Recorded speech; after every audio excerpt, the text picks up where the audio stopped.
The Dominican Republic is known for its endless palm tree groves, clear waters, and beautiful beaches. These wooden boats are anchored near the fishing village on Isla Saona. You can enjoy windsurfing, kiteboarding, surfing, and other active water sports along these beaches of Cabarete. Or you can try scuba diving like these young divers who are exploring a shallow coral reef off the southern coast. If you prefer exploring the beach, you can go snorkeling in the shallow waters along the Océano Atlántico on the north coast. Or you can search for unique tropical shells or other marine surprises in the waters of the Mar Caribe on the south coast.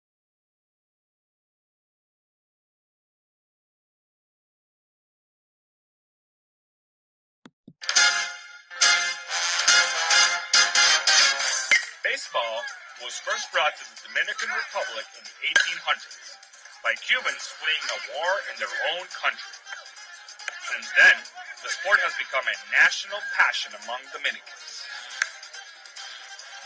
Today, there are baseball parks everywhere in the Dominican Republic, where young players like these play hard every game.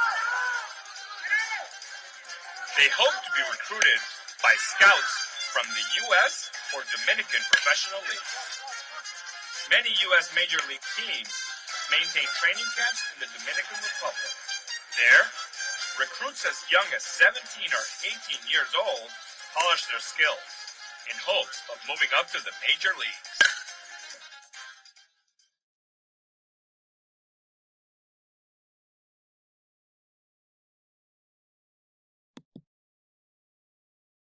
From colonial Santo Domingo, you would walk through this gate called the Puerta del Conde to visit the Altar de la Patria Memorial.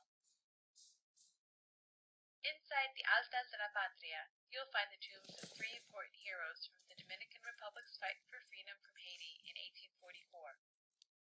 They were Juan Pablo Duarte, Ramon Matias Mella, and Francisco Rosario Sanchez. This is another statue to honor Juan Pablo Duarte, one of the three leaders for Dominican independence. Independence Day is February 27th, and many parades and celebrations are held throughout the country.